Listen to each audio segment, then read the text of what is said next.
Throughout history, we've been haunted by inexplicable sounds, distant rumbles that shake buildings, radio broadcasts speaking in codes no one claims, voices from the deep ocean that sound almost alive. Tonight, we're exploring the most baffling, unnerving, and mysterious sounds ever documented. From the crushing depths of the ocean to the vast sky, these are sounds that have puzzled scientists and captivated listeners worldwide. Settle in and prepare for a journey into the acoustic unknown. The year was 1997, and beneath the churning surface of the Pacific Ocean, something made a sound that would become one of the most famous and debated acoustic mysteries of the modern era. It wasn't a human sound. It wasn't mechanical. It was something else entirely, something that seemed to come from the very depths of the sea itself. The National Oceanic and Atmospheric Administration had deployed an array of underwater listening devices called hydrophones across the Pacific Ocean. These weren't new devices. They'd actually been developed during the Cold War, part of a sophisticated system called SOSUS, or Sound Surveillance System, designed to detect Soviet submarines moving through the dark waters. But when the Cold War ended and the immediate threat subsided, scientists realized these hydrophones could serve a different purpose entirely. They could listen to the ocean itself. And the ocean, it turned out, had plenty to say. On that day in the summer of 1997, multiple hydrophones, positioned thousands of miles apart, picked up something unusual. It was an ultra-low frequency sound, powerful enough to be detected over a range of more than 3,000 miles. The sound rose rapidly in frequency over about 1 minute, creating a pattern that, when sped up and played back, sounded almost organic, almost alive. The scientists who first heard it nicknamed it the Bloop, because on their instruments, it resembled the sound of something massive displacing water, like a giant drop hitting the surface of a bathtub. But this was no bathtub, and whatever made this sound was operating at a scale that defied comprehension. The location of the Bloop was roughly triangulated to a remote point in the South Pacific Ocean, west of the southern tip of South America. It was a desolate region, one of the most isolated stretches of water on the planet, where the ocean floor drops into trenches so deep that sunlight has never touched them. This was a place where the pressure could crush submarines, where strange creatures lived in eternal darkness, where the rules of the surface world simply didn't apply. When Christopher Fox, a NOAA scientist, first analyzed the Bloop, he made a statement that would ignite the imaginations of people around the world. The sound, he noted, had a profile similar to that of a living creature. It had the rapid variation in frequency that marine animals produce. But there was a problem, a significant problem that made this observation both fascinating and terrifying. The Bloop was far too loud to have come from any known animal on Earth. Blue whales, the largest creatures ever to have lived on our planet, can produce incredibly powerful calls. Their vocalizations can travel across entire ocean basins, serving as a form of communication between individuals separated by hundreds or even thousands of miles. But even a blue whale, at full volume, calling with all its might, couldn't produce a sound anywhere near as powerful as the Bloop. In fact, the Bloop was estimated to be several times louder than the loudest blue whale call ever recorded. So if it wasn't a whale, what was it? The theories began almost immediately. Marine biologists and cryptozoologists alike speculated about the possibility of an unknown sea creature, something massive lurking in the unexplored depths. The ocean, after all, remains one of the least understood environments on Earth. We've explored more of the surface of Mars than we have of our own ocean floor. less than 5% of the ocean has been mapped in high resolution. Who's to say what might be living down there, in the crushing darkness, in the deep trenches and underwater canyons that remain forever beyond our reach?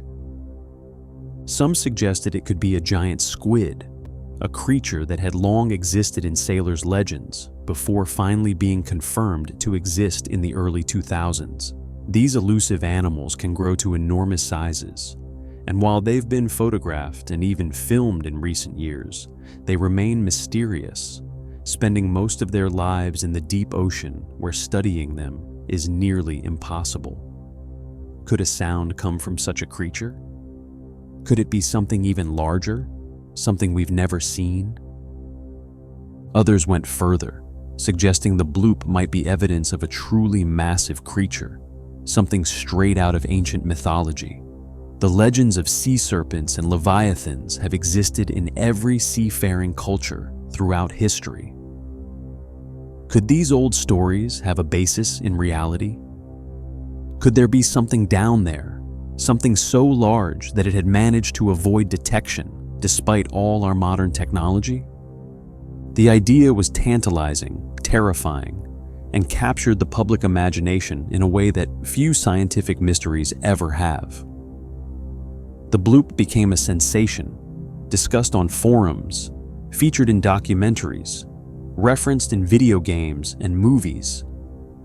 It represented everything we fear and are fascinated by about the ocean.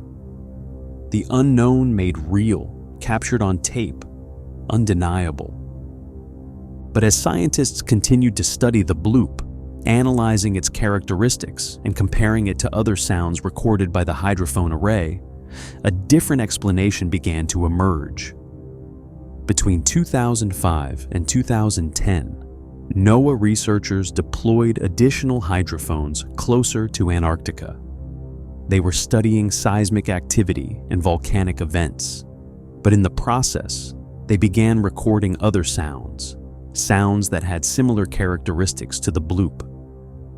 These sounds were coming from icebergs, not just any icebergs, but massive chunks of ice breaking away from Antarctic glaciers in a process called ice calving.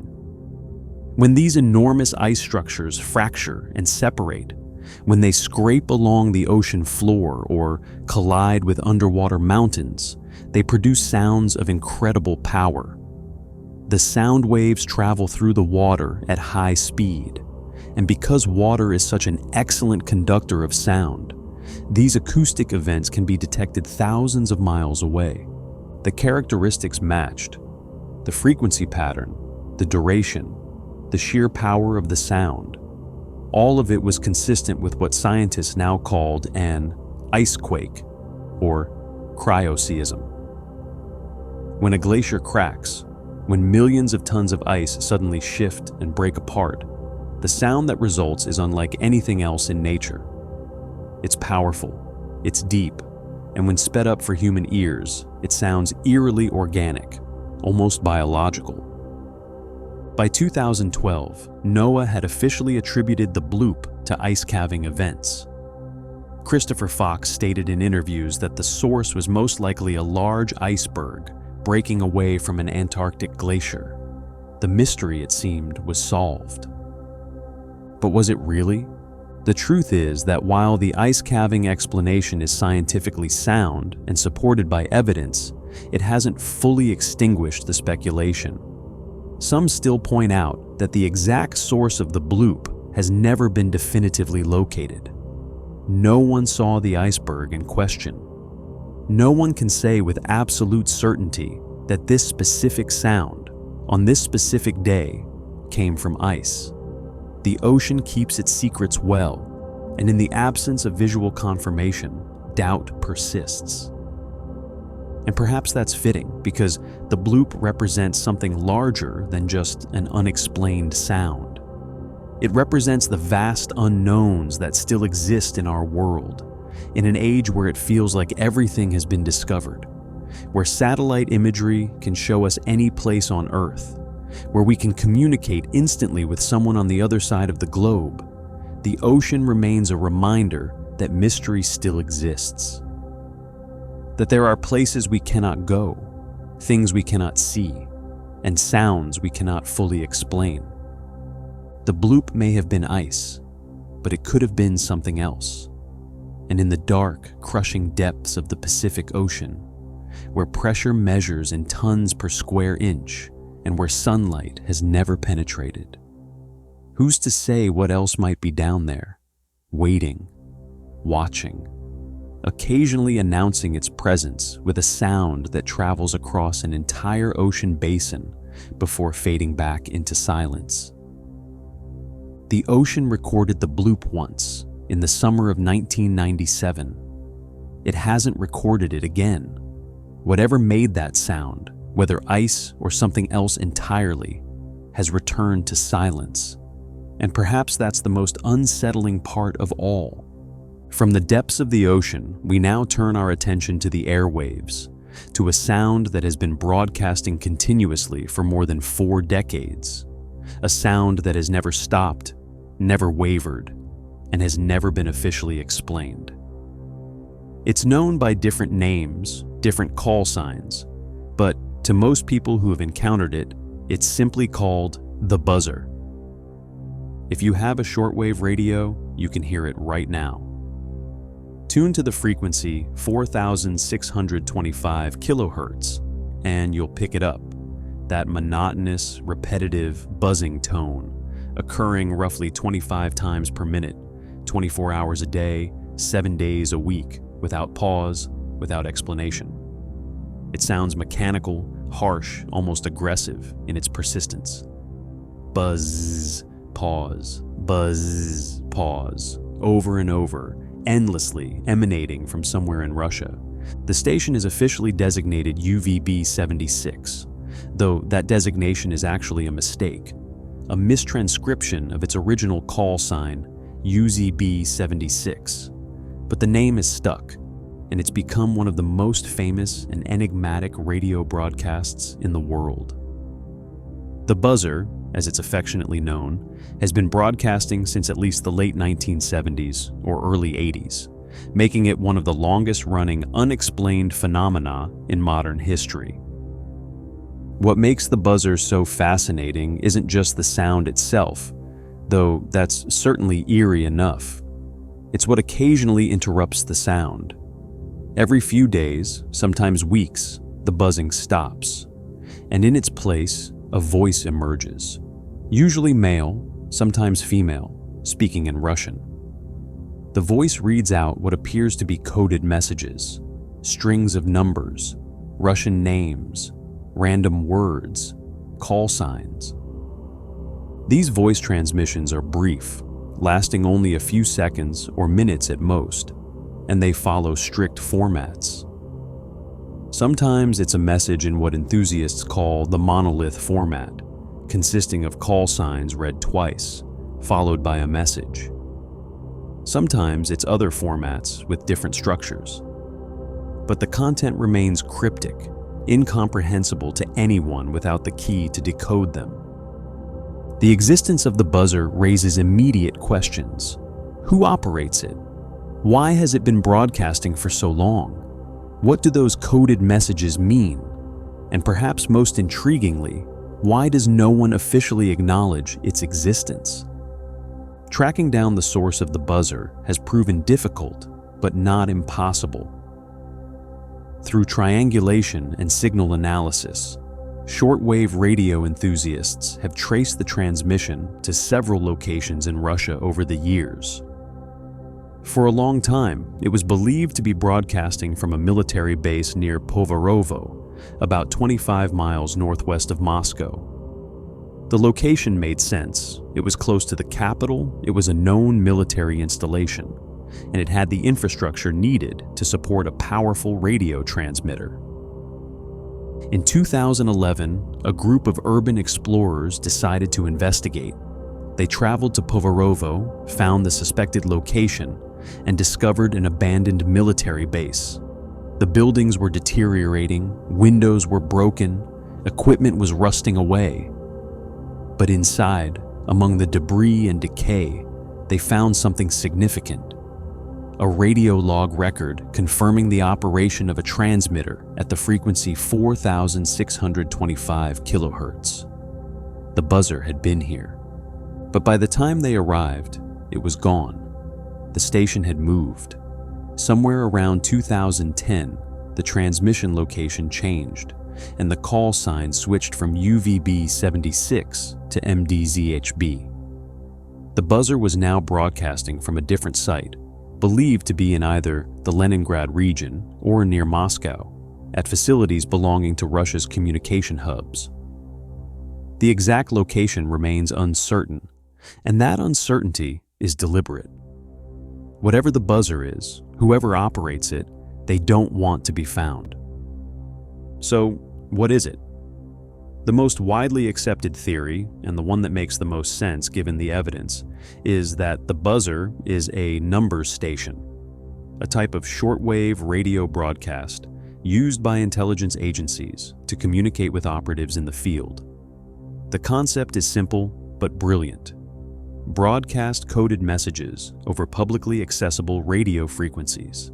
Anyone can listen, but only the intended recipient, equipped with the proper decryption key, can understand what's being said. The beauty of this system is its security.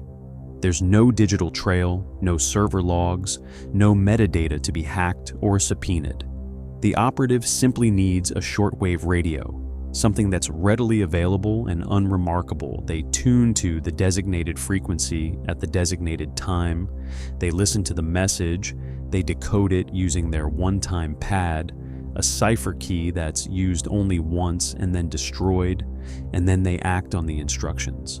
It's spycraft at its most elegant, a system that's nearly impossible to crack or trace.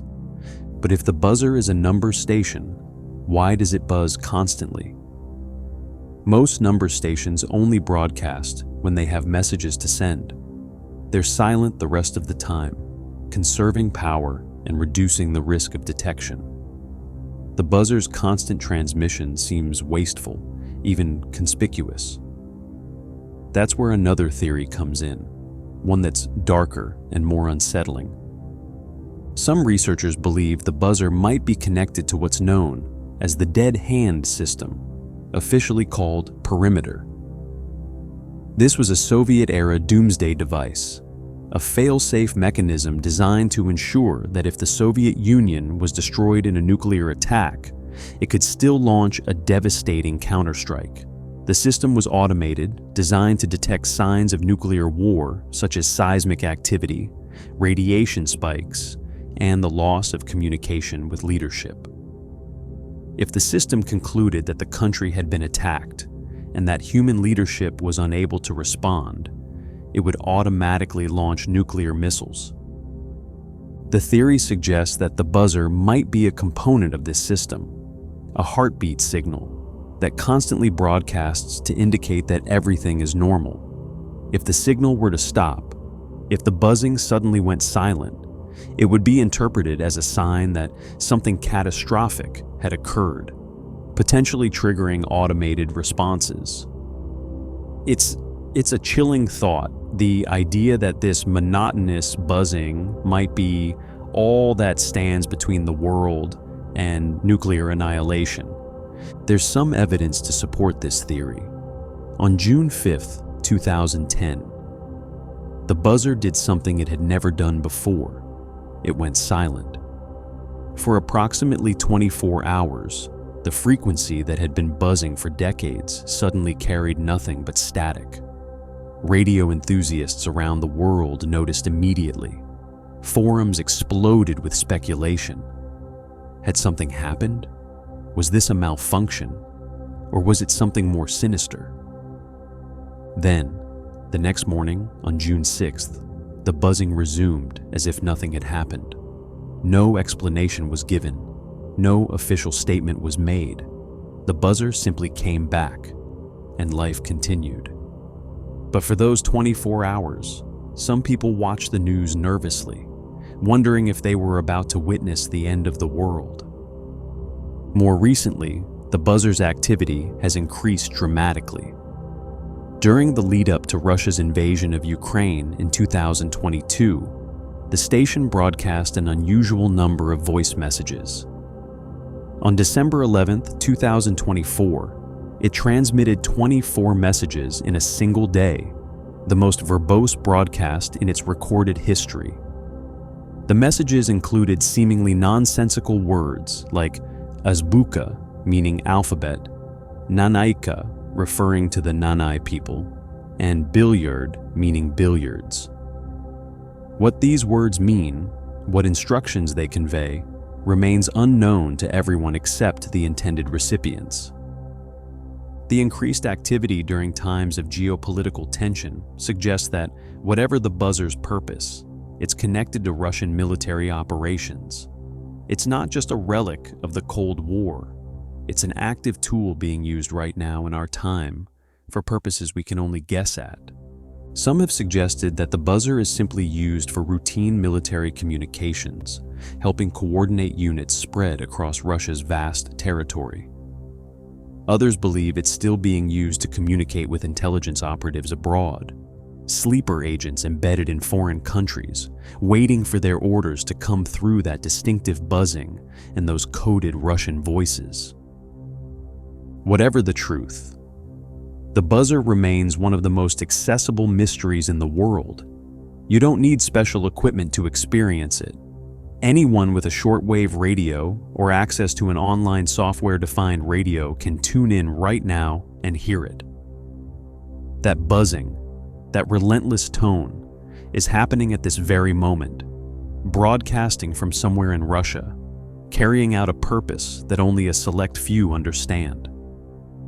The fact that it's been going for over 40 years, through the collapse of the Soviet Union, through multiple Russian governments, through technological revolutions that have transformed how we communicate, speaks to its importance. Whatever the buzzer does, whoever it serves, it's crucial enough that someone has kept it running, maintained the equipment, moved it when necessary, and continued broadcasting day after day, year after year, decade after decade. And on those rare occasions when the buzzing stops and a voice breaks through, somewhere in the world, someone is listening. Someone is writing down those numbers, those names, those words. Someone is decoding the message. And then, somewhere else, something happens. An operation begins. Intelligence is gathered. Instructions are followed. The gears of espionage turn, all because of a sound that anyone can hear, but only a few can understand. The buzzer isn't just a mystery. It's a reminder that the Cold War never truly ended. It's a ghost signal from another era, still haunting our airwaves, still serving its unknown purpose, still buzzing into the void, waiting for someone, somewhere, to listen and understand. There's a sound that only some people can hear, not a sound that requires special equipment or unusual circumstances, not something that happens occasionally or in specific locations, but a persistent, invasive, low-frequency hum that follows certain individuals wherever they go, day and night, indoors and out. A sound that no one can explain, and very few can even detect. It's called the hum, and it's been driving people to distraction for decades. The phenomenon was first widely reported in the 1970s, when about 800 residents of Bristol, England, began complaining of a steady thrumming sound that seemed to permeate their homes. It was low frequency, rhythmic, and relentless. Some described it as similar to a diesel engine idling in the distance. Others compared it to a low electrical buzz or the sound of a refrigerator running in another room. But here's what made it strange. Not everyone could hear it. Investigations were launched. The sound was eventually traced to vehicular traffic and local factories working 24-hour shifts. And once the source was identified, measures were taken to reduce the noise. But Bristol was just the beginning. Over the following years, reports of similar hums began appearing in locations around the world. Taos, New Mexico, Windsor, Ontario, Bondi, Australia, Largs, Scotland. In each location, a small percentage of the population reported hearing a persistent, low-frequency sound that drove them to desperation, while the majority heard nothing at all.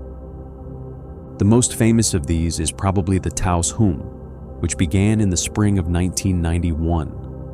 Residents of the area around Taos, New Mexico, started complaining about a low-level rumbling noise.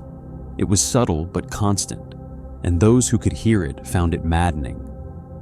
It was worse at night, making sleep difficult or impossible. It seemed louder indoors than outdoors, and most frustratingly, it appeared and disappeared with no pattern, no rhyme or reason that anyone could determine. The phenomenon attracted serious scientific attention. A team of researchers from Los Alamos National Laboratory, the University of New Mexico, Sandia National Laboratories, and Phillips Laboratory were brought in to investigate.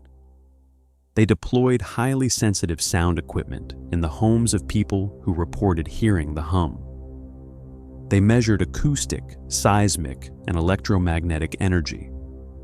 They interviewed dozens of hearers, as they came to be called, trying to find commonalities, patterns, anything that might explain what was happening. What they found was puzzling. First, not everyone heard the same thing. Some described the sound as a low rumble, others as a hum or buzz. The frequencies that people reported ranged from 32 Hz to 80 Hz, all within the range of human hearing, but on the lower end of the spectrum. Based on surveys, about 2% of the general population in affected areas reported being able to hear the hum. That's a small percentage, but in a town or city, it can represent hundreds or even thousands of people. More intriguingly, the sensitive equipment set up in hearers' homes detected nothing unusual. No sound that matched what the hearers described. No vibrations that could account for the sensation. The researchers tested during times when hearers reported the sound was strongest, and their instruments picked up nothing out of the ordinary. After extensive investigation, the team concluded with a statement that was as frustrating as it was honest. We are left with a mystery. So what is the hum? The theories are numerous and varied, ranging from the mundane to the exotic. The most straightforward explanation is tinnitus, a condition where people perceive sound when no external sound is present. Tinnitus is common, affecting millions of people worldwide. It's often described as a ringing in the ears, but it can manifest as buzzing, humming, or other sounds. However, this explanation has a significant problem. Most hearers of the hum have been tested and found to have normal hearing with no signs of tinnitus. They're not imagining the sound, and it doesn't fit the typical patterns of the condition. Another theory suggests environmental factors. Could it be microseisms? Very faint, low-frequency earth tremors generated by ocean waves? Could it be related to seismic activity that's too subtle to be felt, but powerful enough to be heard by sensitive individuals? Researchers have found some correlation between hum reports and proximity to large bodies of water, which could support this theory. Breaking waves on rocky shores can produce booming noises at low frequencies, and these sounds can travel long distances. Industrial sources are also frequently suspected. High-pressure gas lines, electrical power lines, industrial equipment, and wireless communication devices all produce low-frequency sounds or vibrations. In some cases, hums have been successfully traced to these sources. One researcher managed to identify the hum in a particular location as coming from a neighbor's central heating unit. In Kokomo, Indiana, another famous hum location, investigations pointed to industrial equipment at local factories. But these explanations don't account for all cases. Many hum hearers live in areas far from industrial activity. The hum is often reported in rural or suburban environments where such sources would be obvious and easily identified. And perhaps most tellingly, the hum often changes or disappears when hearers travel long distances, only to reappear days later. This suggests that whatever causes the hum isn't a single fixed source, but something more complex. There's also the phenomenon that researchers call force interactive hums.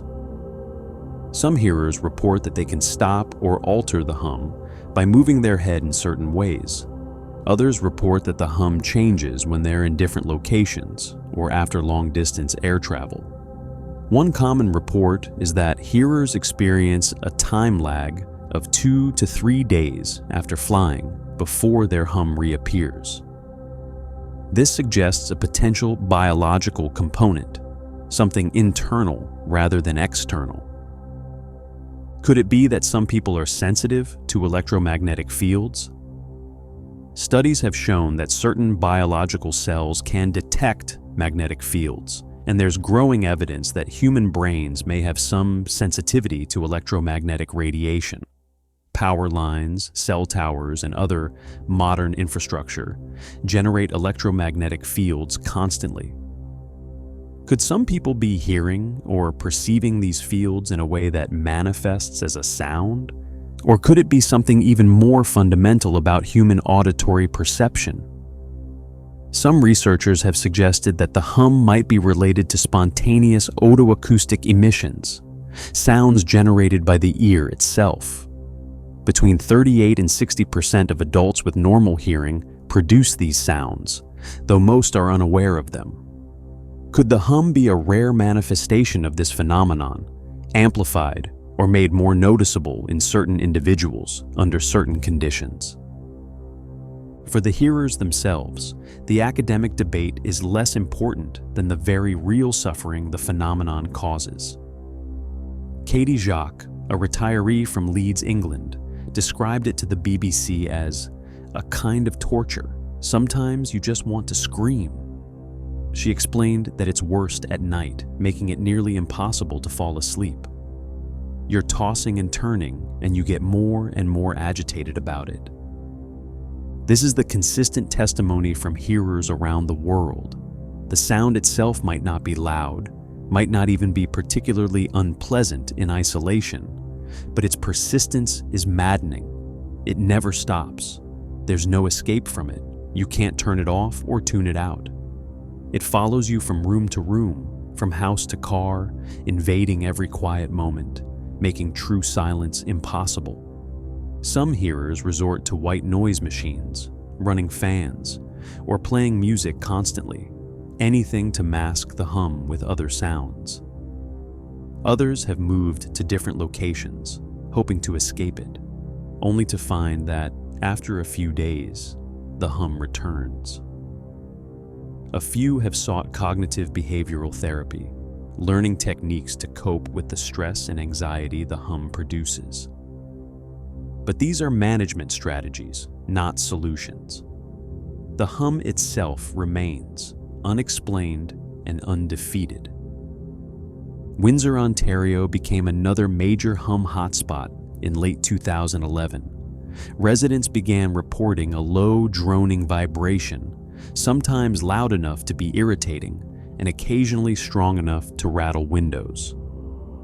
One evening in 2012 saw 22,000 reports to officials. Researchers from the University of Windsor and Western University were given a grant to analyze the Windsor hum. And after extensive investigation, they believe they've traced it to industrial operations on Zug Island, on the American side of the Detroit River. But even with this identification, the hum continues, and not all residents are convinced this is the source of what they're hearing. The global nature of the hum reports is perhaps what's most intriguing. Similar phenomena have been documented in locations as diverse as Germany, Ireland, Australia, Japan, and across North America. In each case, the pattern is similar. a small percentage of the population reports hearing a persistent, low-frequency sound. Investigations fail to find a definitive source, and the mystery deepens. Some researchers have proposed that there might not be a single explanation for all hums.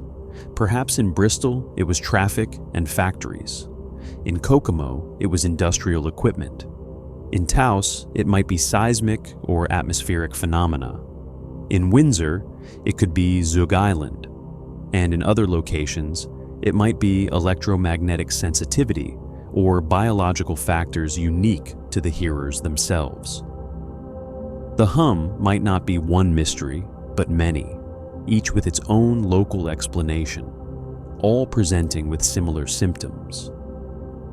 But that explanation, while rational, doesn't fully satisfy.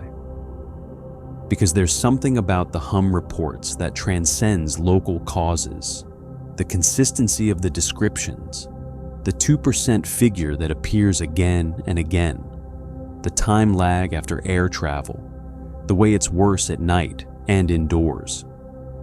These commonalities suggest that something more fundamental might be at play, some aspect of human perception or some environmental factor that exists everywhere but only affects a select few. Jeff Leventhal, a noise and vibration expert who has studied the hum extensively, isn't optimistic about finding a definitive answer. "It's been a mystery for 40 years, he told the BBC, so it may well remain one for a lot longer. For now, the hum continues.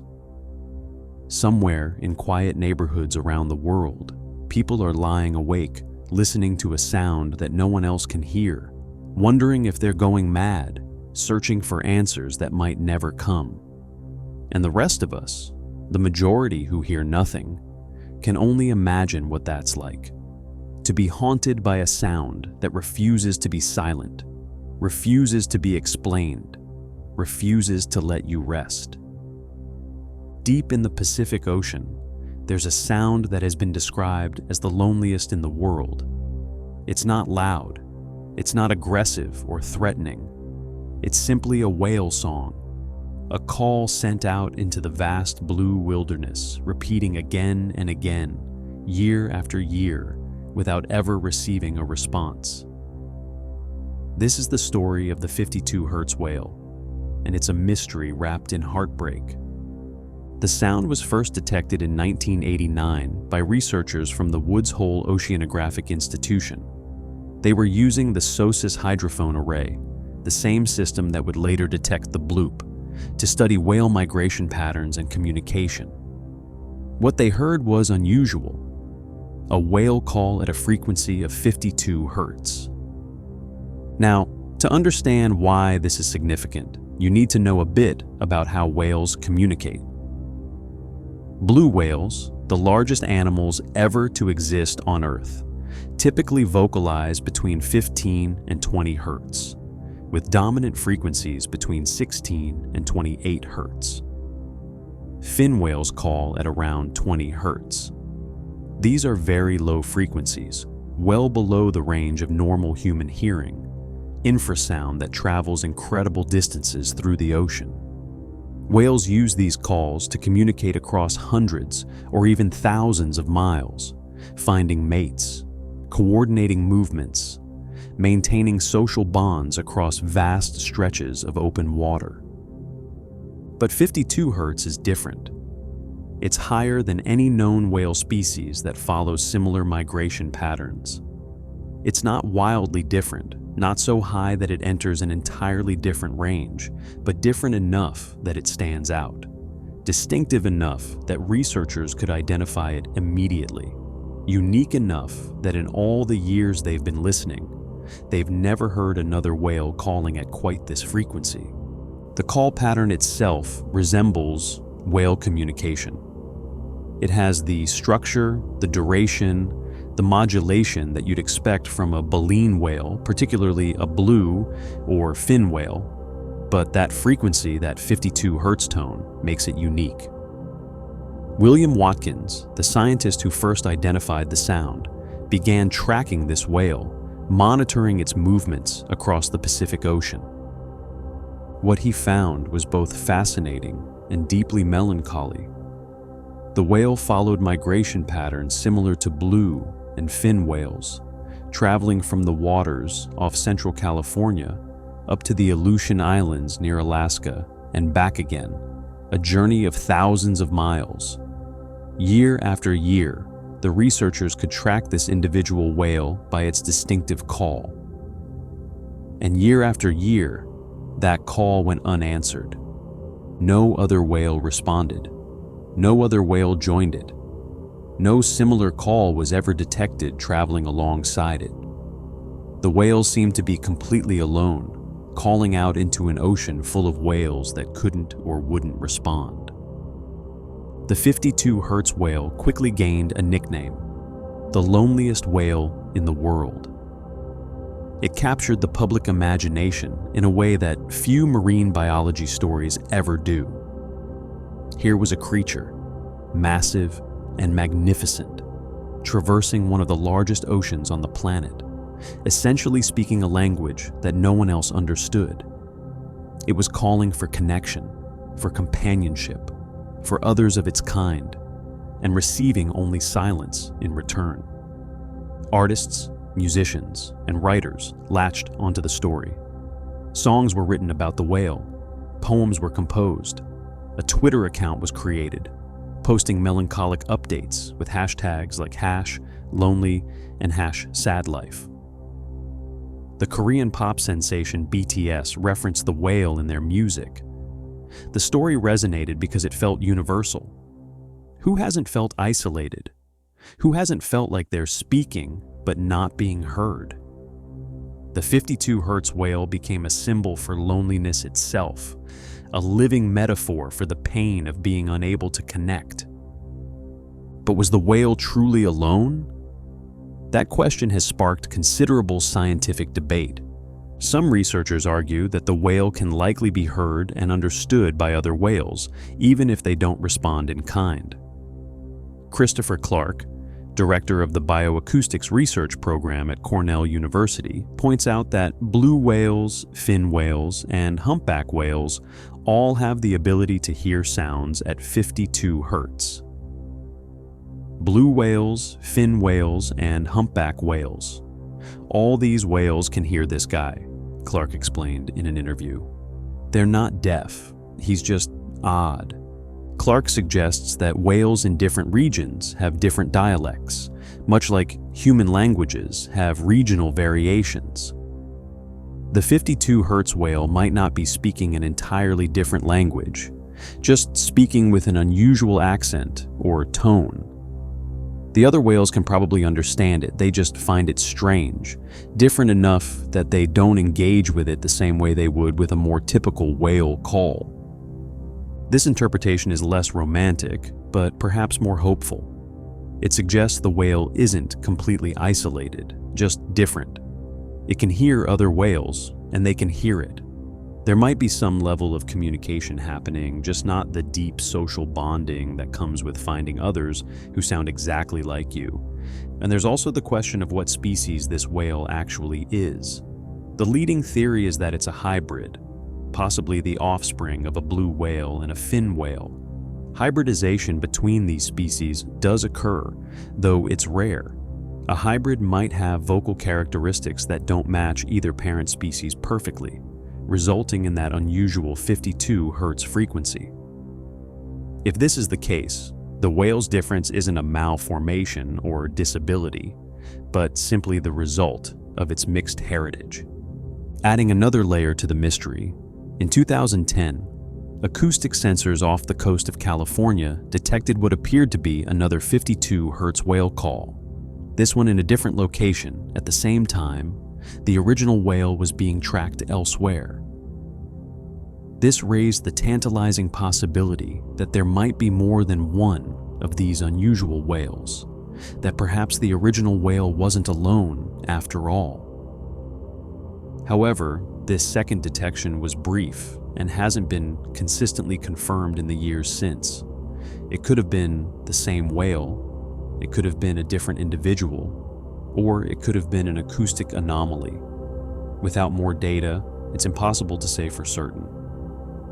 In 2021, filmmaker Joshua Zeman released a documentary titled The Loneliest Whale: The Search for 52. The film followed Zeman and a team of scientists on an expedition to try to find and possibly film the whale. It was a challenging endeavor, trying to locate a single whale in the vast Pacific Ocean using only its distinctive call, which by this point hadn't been heard clearly in years. The expedition didn't result in a visual confirmation of the whale, but it did detect sounds consistent with the 52 Hertz call near the Los Angeles coast. This was significant because that area is one of the busiest shipping lanes in the world. The ocean there is filled with noise from cargo vessels, cruise ships, and recreational boats. The cumulative sound of modern maritime traffic has made the ocean much louder than it once was, potentially drowning out whale calls and making communication between whales more difficult. This adds a darker dimension to the story. Even if the 52 Hertz whale isn't isolated by its unique frequency, it might be increasingly isolated by human-generated noise. We're essentially creating an ocean of lonely whales, creatures that rely on sound to navigate, find food, and locate mates, all struggling to hear each other over the constant roar of ships' engines. The whale has been tracked for more than 3 decades now. If it is a blue or fin whale or a hybrid of the two, it could have a lifespan of 70 to 90 years. That means it could still be out there, still swimming, still calling. Researchers continue to monitor acoustic data from the Pacific, hoping to pick up that distinctive 52 Hertz frequency to confirm that the whale is still alive, still searching, still singing its unique song into the depths. But here's what makes this story truly haunting. We don't know if the whale experiences loneliness.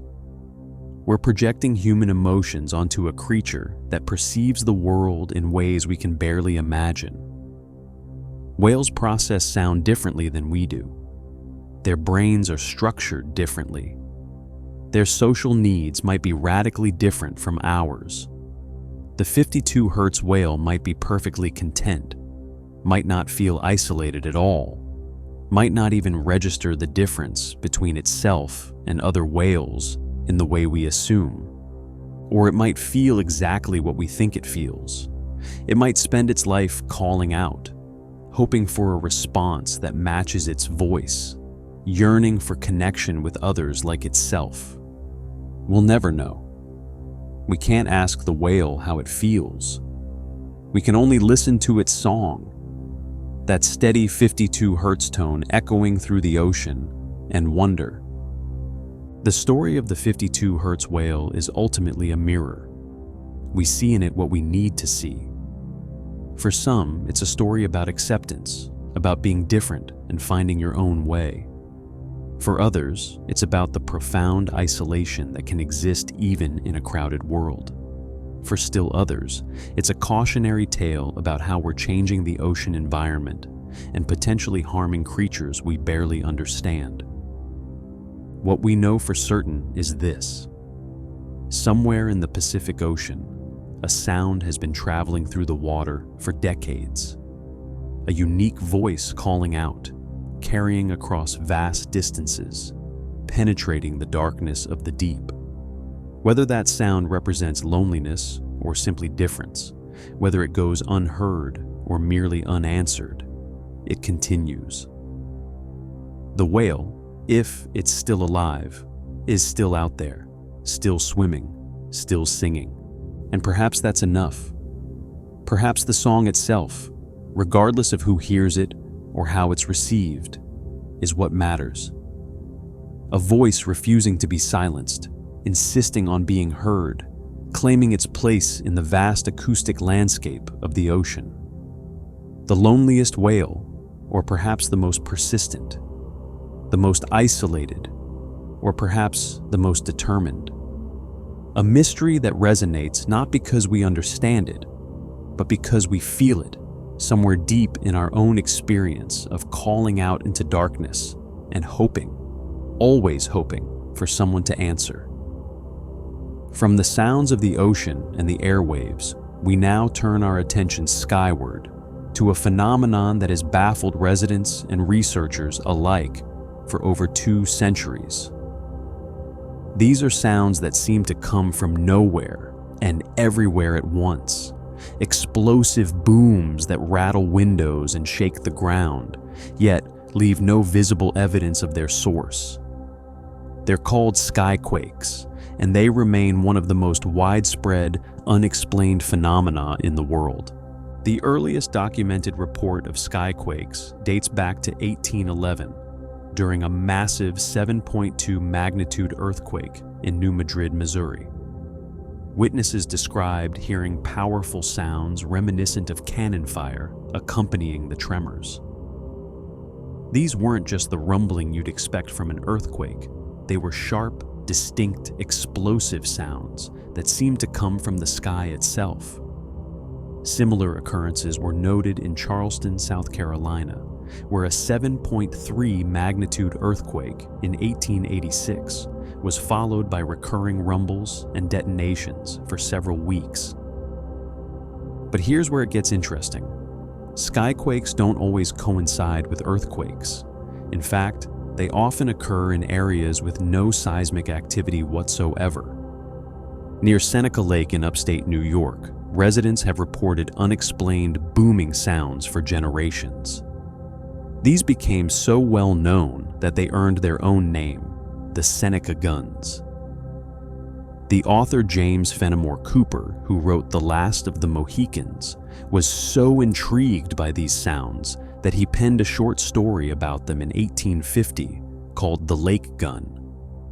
In it, he described the phenomenon as a sound resembling the explosion of a heavy piece of artillery that can be accounted for by none of the known laws of nature. The report is deep, hollow, distant, and imposing. Cooper's description captures the essence of what people experience with skyquakes. They sound like explosions, like artillery fire, like something massive and violent happening somewhere just beyond your perception. But when you look for the source, there's nothing. No smoke, no fire, no visible disturbance. Just the echo of that tremendous boom fading into silence. The Seneca Guns continue to be reported to this day, occurring regularly without any detectable earthquake activity. This disconnect between skyquakes and known natural phenomena has deepened the mystery and expanded the range of theories attempting to explain them. Different cultures around the world have different names for these sounds.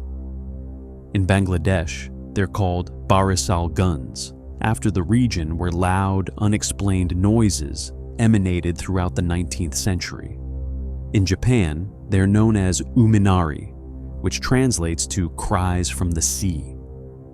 The French call them canons de mer, or sea guns. In Italy, they're brontidi, meaning like thunder. In the Netherlands and Belgium, the phenomenon is called mistpoefers, which roughly translates to fog dissipators. Each name reflects the local interpretation of these mysterious sounds, but the underlying phenomenon remains consistent across cultures and continents.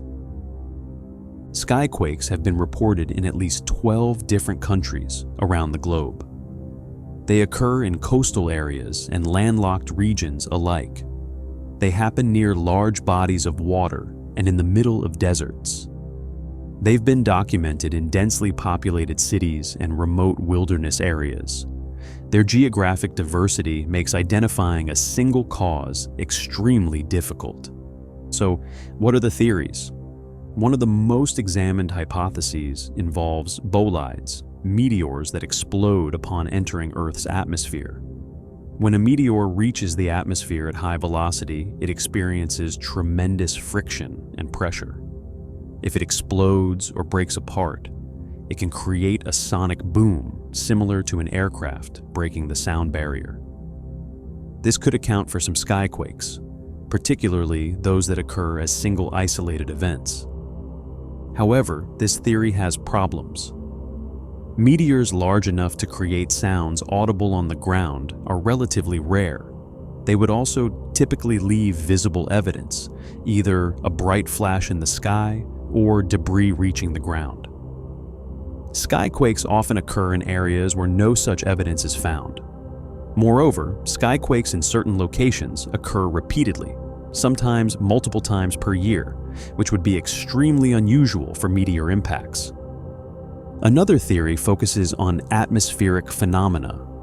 Offshore storms can create massive waves that, when they break on rocky shores or continental shelves, produce low-frequency sounds powerful enough to travel long distances.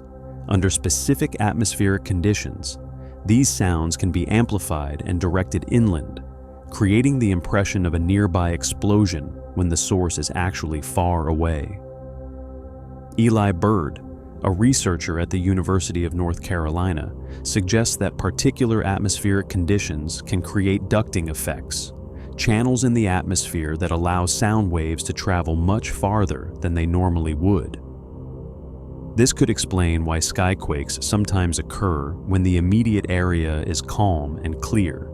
The sound is traveling from miles away, bent and focused by atmospheric layers. The offshore wave theory is particularly appealing for skyquakes reported near large bodies of water, which describes many documented cases. The problem is that it doesn't explain skyquakes in landlocked areas, places hundreds of miles from any significant body of water. Underground causes have also been proposed. Shallow earthquakes can generate sound waves with minimal ground vibration, creating audible booms without the shaking typically associated with seismic events. Underground caverns collapsing, gas pockets escaping from underground, or the sudden movement of groundwater could all potentially create sounds that travel to the surface as explosive booms. In 2020, a team from the University of North Carolina conducted an extensive analysis using data from the EarthScope Transportable Array, a network of over 400 seismic and acoustic sensors spread across the United States. They cross-referenced this data with local news reports of skyquakes, hoping to find correlations between the mysterious sounds and seismic activity. The results were surprising. They found no direct link between skyquakes and earthquakes. The booms weren't corresponding with any underground activities that the sensors could detect. This effectively ruled out most earthquake-based theories and suggested that whatever causes skyquakes, it originates in the atmosphere rather than underground. But if the source is atmospheric, what exactly is happening? Some researchers point to temperature inversions, layers of air at different temperatures that can trap and channel sound waves. Under certain conditions, sounds from far away, sounds that would normally dissipate into the atmosphere, can be focused and intensified, arriving at a distant location as a sharp, explosive boom. Others suggest that the interaction between air masses, particularly the collision of hot and cold fronts, can create acoustic phenomena. The shearing effect as these masses slide past each other might generate sound waves, though the exact mechanism isn't clear. There's also the possibility of coronal mass ejections from the sun affecting Earth's upper atmosphere. When solar wind interacts with the magnetosphere, it can create electromagnetic disturbances. Whether these disturbances could manifest as audible sounds is debatable, but it remains a possibility, particularly for skyquakes that occur simultaneously across wide geographic areas. And then there are the less natural explanations. Military aircraft, particularly those capable of supersonic flight, create sonic booms when they break the sound barrier. These booms can be heard for miles and sound exactly like what people describe when reporting skyquakes. In several cases, skyquakes have been traced to military exercises after initial denials.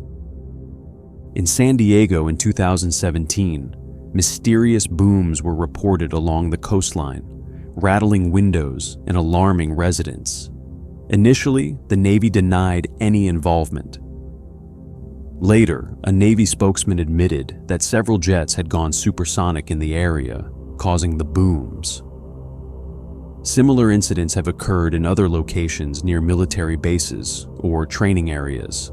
However, this explanation can account for historical reports of skyquakes from before the invention of supersonic flight. The Seneca guns, for instance, have been reported for well over a century, long before jets existed. Whatever caused those sounds, it wasn't military aircraft. More speculative theories exist, naturally. Some suggest secret military tests, experimental aircraft, or covert operations. Others propose more exotic causes, underground alien bases, dimensional rifts, or other fringe explanations that venture far from mainstream science. What makes skyquakes particularly unsettling is their unpredictability. Unlike many natural phenomena, they don't follow clear patterns. They can happen at any time of day or night. They don't correlate with weather patterns or seasonal changes in any consistent way. Some locations experience them frequently for a period, then they stop for months or years before resuming.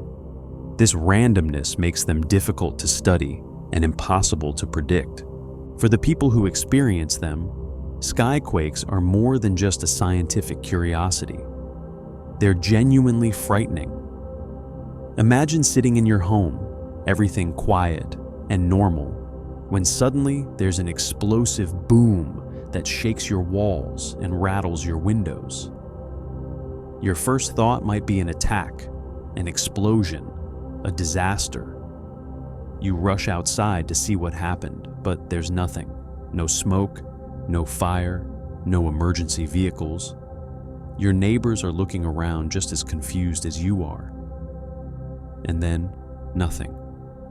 Life continues as if it never happened. Reports from 2017 alone documented over 64 different incidents of unexplained booms worldwide. Some were later attributed to industrial accidents, quarry blasting, or military activity. But many remain unexplained, mysterious explosive sounds that defied identification despite investigation. The phenomenon continues today. In late 2024, residents of Los Angeles reported hearing loud booms that rattled houses almost nightly for 2 weeks. Similar reports came from Denver, Florida, and numerous other locations.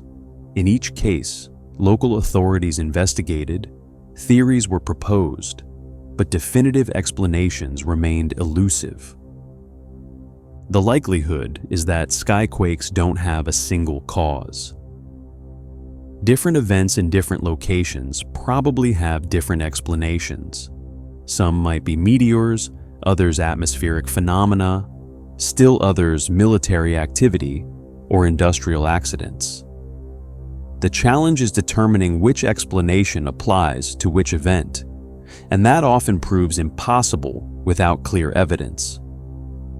What we're left with is a phenomenon that's undeniably real. Skyquakes happen, people hear them, they're documented and reported regularly, but understanding them fully, predicting them, or even definitively explaining specific incidents remains beyond our current capabilities. They're a reminder that the atmosphere above us, like the ocean depths below, still holds mysteries. That sounds can emerge from processes we don't fully understand, from sources we can't always identify, and somewhere, right now, as you're listening to this, a skyquake is probably occurring. A boom is echoing across a landscape, startling residents, sparking speculation, and then fading away, leaving only questions in its wake. The sky is speaking, but we haven't yet learned to understand its language.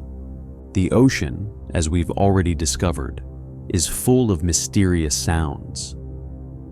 But beyond the famous bloop and the call of the 52 Hertz whale, there are other acoustic anomalies that have puzzled scientists and captured imaginations. These sounds, detected by NOAA's network of hydrophones spread across the Pacific, each have their own character, their own mystery, and their own unsettling implications about what might be happening in the unexplored depths. One of the most intriguing is called the Upsweep.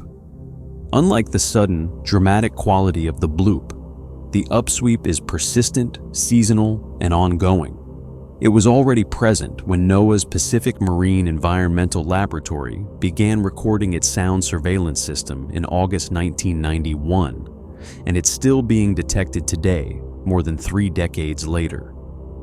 The upsweep consists of a long train of narrow-band sounds that sweep upward in frequency, each lasting several seconds. The pattern repeats endlessly, creating what sounds like an ambulance siren, or perhaps the wail of some unearthly creature when played back at audible speeds.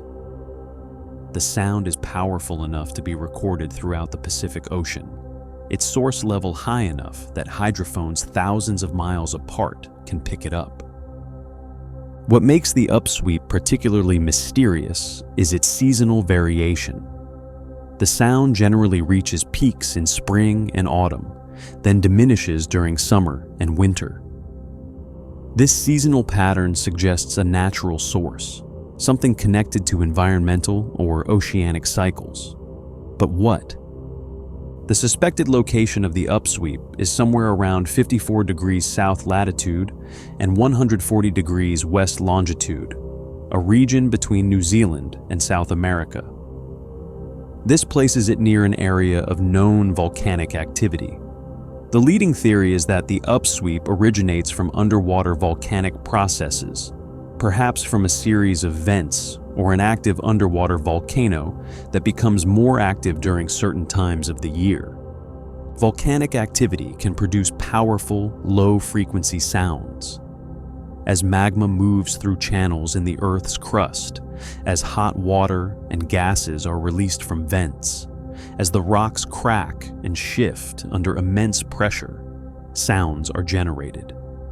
These sounds travel efficiently through water and can be detected at great distances. The seasonal variation could be related to changes in ocean temperature, pressure, or other factors that affect how active these volcanic processes are. However, despite decades of monitoring, the exact source of the upsweep has never been definitively located. The ocean is vast, and pinpointing a specific vent or volcano based on sound alone is extremely difficult. Moreover, the upsweep has been declining in volume since it was first detected. It's still audible, still detectable by NOAA's arrays, but it's quieter than it once was. Whether this means the source is becoming less active, or whether some change in ocean conditions is affecting how the sound propagates, remains unknown. Then there's Julia, a sound recorded on March 1st, 1999. Julia lasted approximately 2 minutes and 43 seconds, and it was loud enough to be heard across the entire equatorial Pacific Ocean hydrophone array. The sound had an eerie quality to it, almost like someone cooing or whining underwater, which is how it got its name. It sounded vaguely like a woman's voice saying Julia. The Eastern Equatorial Pacific Autonomous Array picked up the sound, and based on the arrival times at different hydrophones, researchers were able to narrow down the source to somewhere between the Bransfield Straits and Cape Adare, regions near Antarctica. Like the bloop, Julia is now believed to have been caused by a large iceberg running aground. When an iceberg of immense size scrapes along the ocean floor, particularly if it's breaking apart or calving smaller pieces, the sounds produced can be powerful, and when processed for human hearing, surprisingly voice-like. There's something deeply unsettling about Julia. Even knowing it was probably ice, even understanding the science behind it, listening to the sound is an unnerving experience. The human brain is wired to recognize voices, to find patterns in sounds that suggest communication or intentionality. When you hear Julia, particularly without the context of knowing what it is, it sounds like someone or something is speaking. It sounds like a voice from the abyss, calling out in a language we can't quite understand. Online, Julia has spawned numerous theories and legends. Misinformation spread, claiming that NASA's supposed Apollo 33A5 mission captured images of a massive shadow in the water at the time the sound was recorded, supposedly showing a creature twice the size of the Empire State Building. This was, of course, completely fabricated. No such NASA mission exists, and NASA's work is largely unclassified.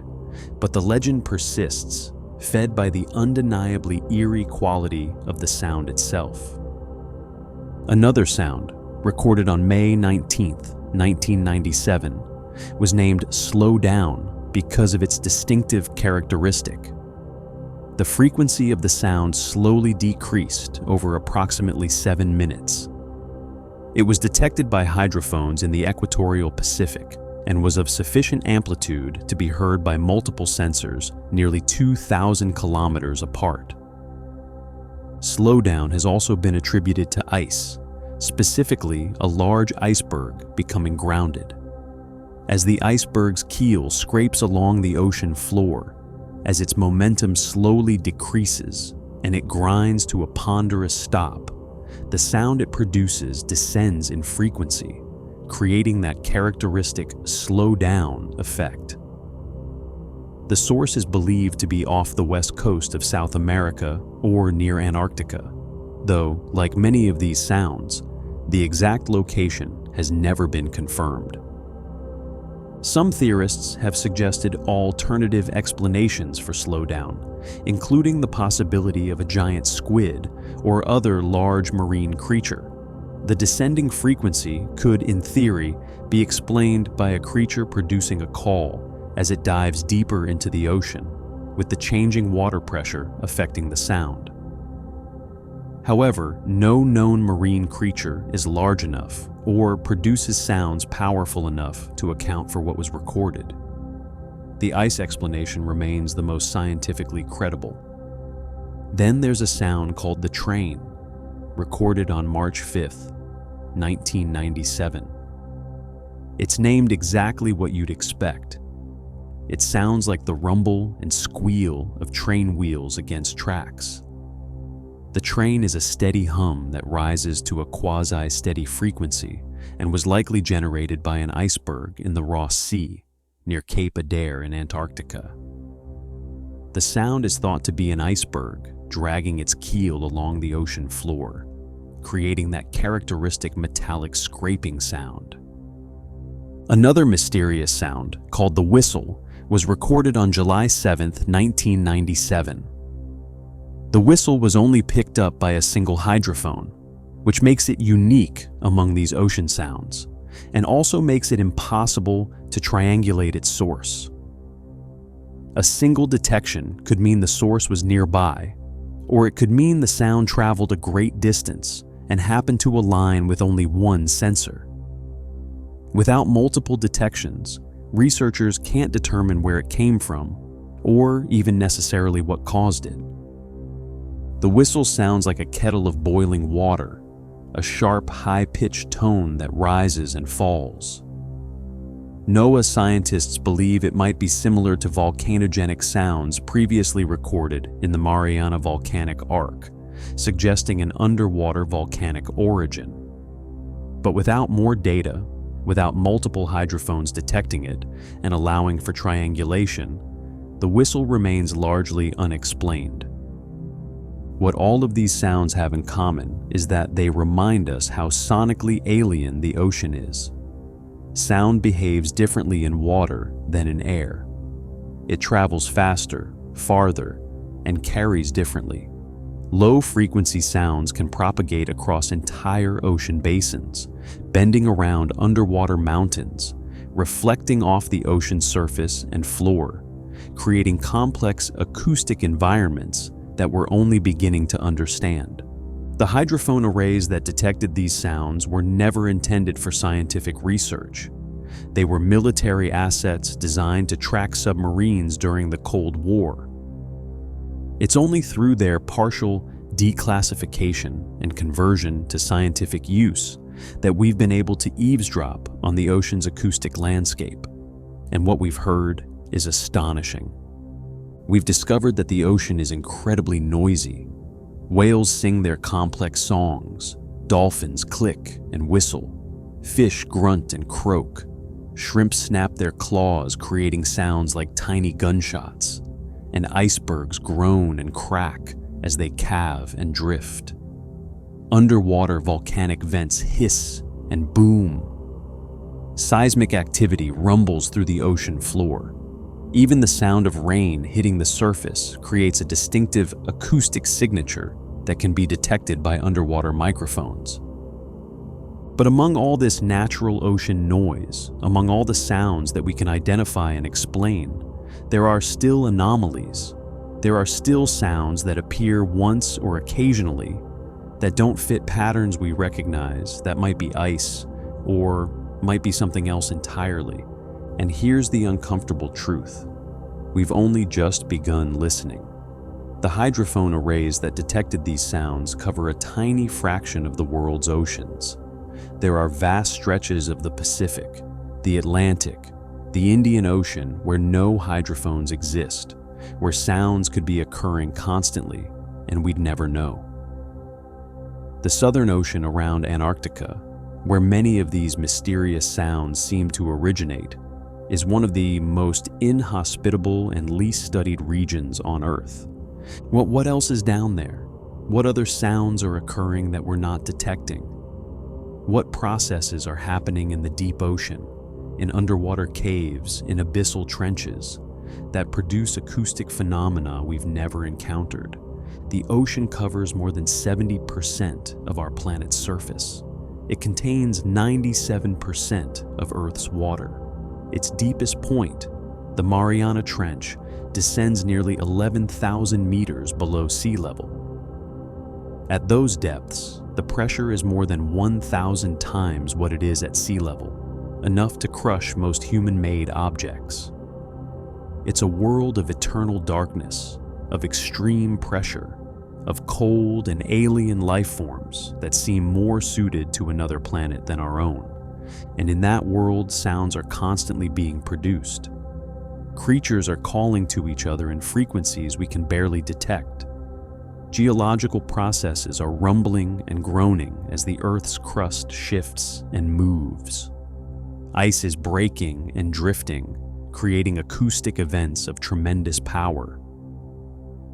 All of this is happening right now as you listen to these words, in the dark depths beneath the ocean's surface. The sounds we've discussed, the bloop, Julia, upsweep, slow down, the train, the whistle. These are just the ones we happen to detect, the ones that happen to occur when our limited hydrophone arrays were listening, the ones that were loud enough and propagated well enough to be recorded. How many other sounds have occurred that we missed? How many acoustic mysteries are happening in the vast reaches of the ocean that we'll never know about?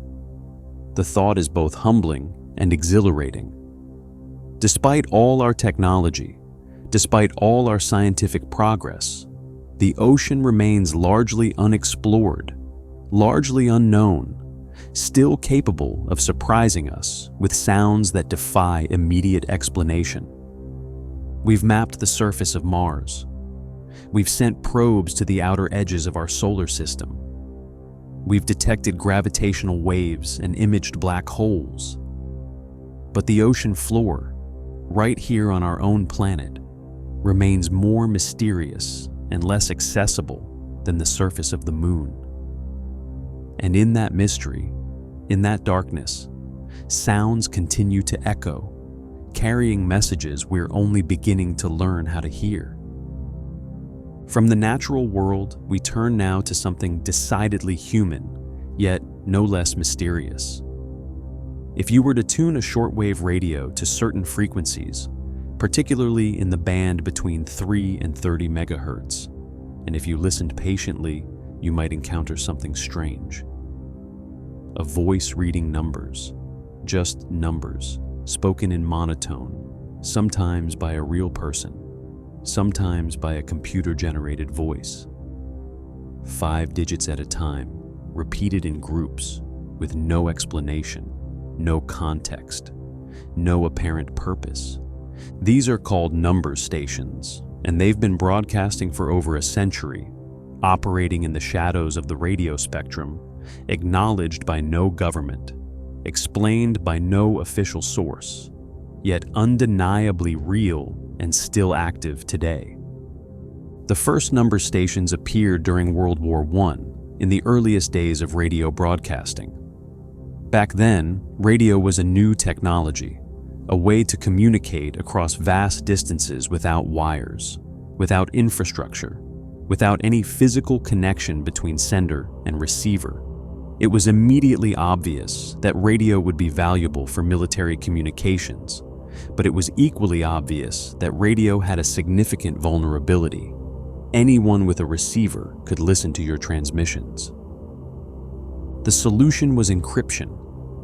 If you couldn't prevent people from hearing your message, you could at least make it incomprehensible to anyone who didn't have the key to decode it. Number stations represented the perfect marriage of this new technology and age-old cryptographic techniques. The concept is elegant in its simplicity.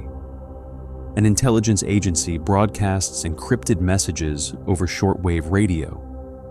The messages consist of groups of numbers, sometimes preceded by a distinctive signal or musical phrase to alert the intended recipient that a message is incoming. Somewhere in the world, an operative with a shortwave radio, equipment that's cheap, widely available, and completely unremarkable, listens to the broadcast. They write down the numbers, then use a one-time pad, a simple cipher key, to decode the message. The beauty of this system is its security. Shortwave radio signals can travel thousands of miles, bouncing off the ionosphere, reaching remote or hostile territories where other forms of communication might be impossible or too risky. The broadcasts are public, anyone can hear them, but without the one-time pad, the numbers are meaningless. And because each pad is used only once and then destroyed, there's no way to crack the code through analysis. It's mathematically unbreakable. Even more importantly, there's no evidence trail. The operative doesn't need to send any messages back, doesn't need to connect to any network, doesn't need to do anything that might reveal their identity or location. They simply listen, decode, and act. It's anonymous, secure, and remarkably low-tech, which makes it nearly impossible to counter even with modern surveillance technology. Number stations reached their peak during the Cold War, when hundreds of such stations operated worldwide, broadcasting in multiple languages. They became objects of fascination for shortwave radio enthusiasts, people who spent their nights scanning the airwaves, logging transmissions, trying to map out which stations broadcast when, looking for patterns, and speculating about their purposes. These enthusiasts gave the stations nicknames based on their distinctive characteristics. There was the Lincolnshire Poacher, a British station that played the first 2 lines of the folk song, The Lincolnshire Poacher, before broadcasting its messages. There was the Swedish Rhapsody, which played a fragment of a Swedish children's song, followed by a child's voice reading numbers, one of the creepiest and most unsettling number stations ever recorded. There was Atención, a Cuban station that would repeat the word atención, attention in Spanish, before launching into number groups. Each station had its own format, its own schedule, its own characteristics. Some broadcast daily at specific times. Others appeared irregularly. Some used live readers. You could hear them clear their throats or make small mistakes. Others used early speech synthesis, robotic voices that added to the eerie quality of the broadcasts. No government officially acknowledged operating number stations. If questioned, officials would deflect, refuse to comment, or claim ignorance. But the evidence that these were government operations was overwhelming. The broadcasts were too regular, too professionally produced, too persistent to be the work of hobbyists or pranksters. They clearly required significant resources, powerful transmitters, secure facilities, personnel to operate and maintain the equipment. And then there were the court cases. Starting in the 2000s, several espionage cases provided hard evidence that number stations were indeed used by intelligence agencies to communicate with spies. In 2001, the Cuban Five, a group of Cuban intelligence officers operating in the United States, were convicted of espionage. During their trial, prosecutors presented evidence showing that the defendants had received messages through Cuban number stations. They would listen to the broadcasts, record the numbers, enter them into a laptop computer, and use special software with a one-time pad to decode the instructions from Havana. Ana Belén Montes, a senior U.S. Defense Intelligence Agency analyst, was arrested in 2001 and charged with spying for Cuba. Federal prosecutors allege that Montes received instructions through encrypted shortwave transmissions from Cuba, communications that fit the description of number station broadcasts. In 2006, Carlos Alvarez and his wife Elsa were arrested and charged with espionage.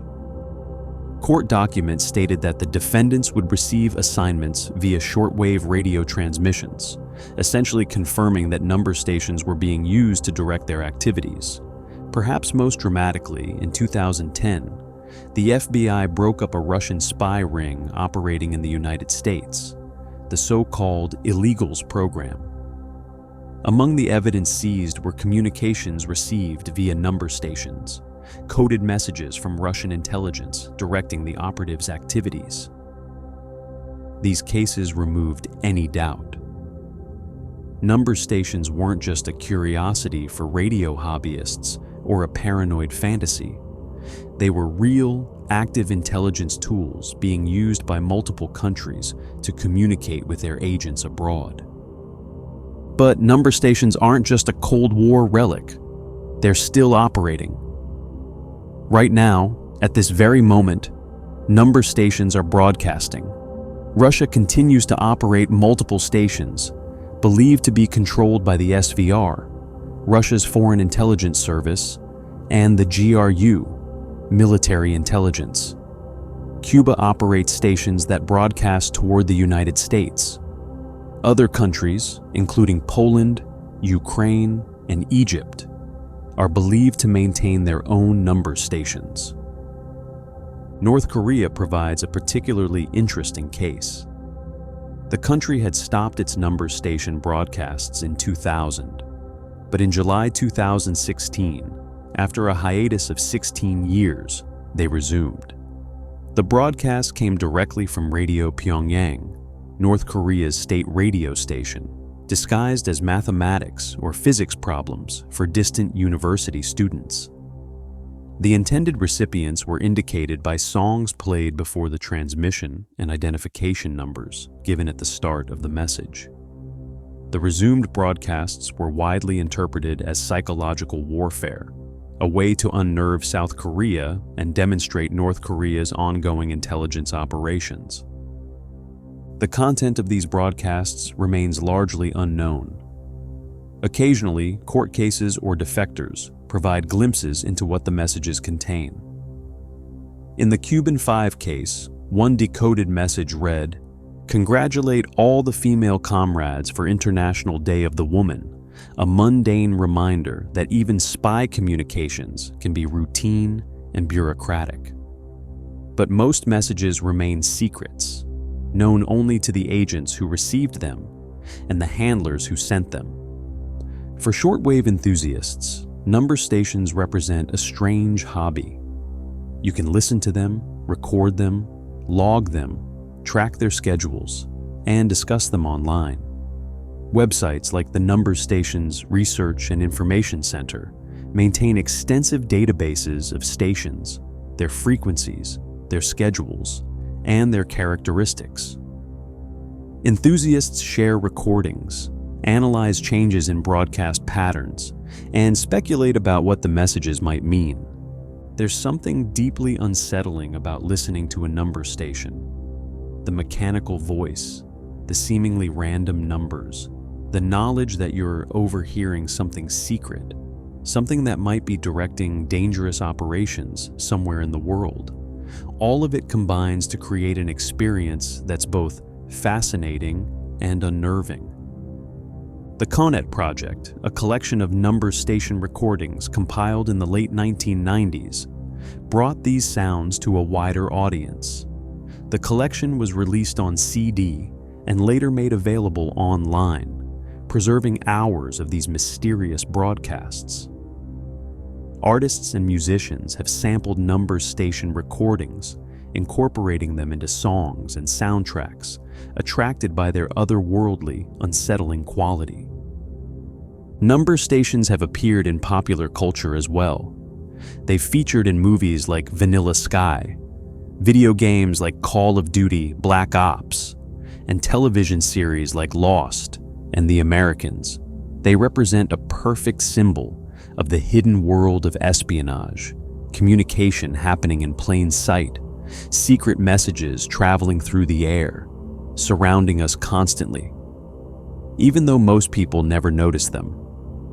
In our modern age of encrypted internet communications, satellite phones, and sophisticated digital networks, you might wonder why number stations still exist. Why use a technology from the early 20th century when we have so many more advanced options? The answer lies in the unique advantages of this old system. Digital communications, no matter how encrypted, leave traces. Server logs, metadata, digital fingerprints, all of these can potentially be analyzed or traced. An agent using digital communications has to actively send or receive data, creating opportunities for detection. Even receiving encrypted messages over the internet requires connecting to a server, an action that can be monitored and logged. Shortwave number stations bypass all of these vulnerabilities. The broadcasts are public. They're not directed at any specific receiver. The operative doesn't need to send anything, doesn't need to connect to anything, doesn't need to do anything that might be detectable. They simply listen. From a security perspective, it's almost perfect. And the equipment required is minimal and innocuous. A shortwave radio is cheap, widely available, and completely legal to own in virtually every country. There's nothing suspicious about possessing one.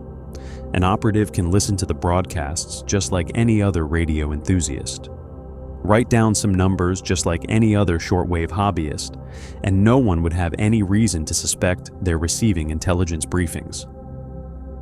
The persistence of number stations in the 21st century is a reminder that sometimes the old ways are still the best ways. That despite all our technological advances, despite quantum encryption and satellite communications and secure messaging apps, there's still a place for a simple radio broadcast of numbers, heard by thousands but understood by only one. Somewhere, right now, a number station is broadcasting. A voice, human or synthesized, is reading groups of 5 digits. The signal is bouncing off the ionosphere, traveling across countries and oceans, receivable by anyone with a basic shortwave radio. And somewhere, an operative is listening, writing down those numbers, consulting their one-time pad, and decoding instructions that might change the course of events in ways we'll never know. The airwaves are filled with secrets, spoken in numbers, broadcast to the world but understood by only a few. And as long as there are secrets to keep and agents in the field, as long as there's a need for secure, untraceable communication, the number stations will continue their broadcasts, adding their mysterious voices to the invisible symphony of sounds that surrounds us all. These mysterious sounds, from the depths of the ocean to the reaches of the sky, from abandoned radio towers to the quiet persistence of inexplicable hums, remind us that we live in a world still filled with wonder and mystery. Despite our satellites and sensors, despite our computers and communications networks, despite our presumption that we've mapped and measured and understood everything, there are still sounds that defy explanation, still phenomena that elude our understanding. The ocean still calls out with voices we're only beginning to decipher. The sky still booms with unexplained power. Radio waves still carry coded messages between unknown parties. And some people still hear sounds that no instruments can detect, no experts can explain. These mysteries humble us. They remind us that the world is larger, stranger, and more complex than we often acknowledge. They invite us to listen more carefully, to remain curious, to accept that some questions might not have immediate answers. And that's not just acceptable, it's wonderful. So the next time you're in a quiet place, take a moment to really listen. Not just to the obvious sounds, the birds or traffic or conversation, but to the subtle things, the distant rumbles, the faint hums, the sounds that exist at the edge of perception. Because you never know what you might hear. You never know what mystery might reveal itself to your attentive ear. Thank you for joining me on this journey through the world's most mysterious sounds. If you enjoyed this exploration into the acoustic unknown, please consider subscribing to the channel and liking this video. It helps others discover these fascinating mysteries. And if you have your own experiences with unexplained sounds, share them in the comments below. I'd love to hear your stories. Until next time, keep listening. The world is speaking. We just need to pay attention.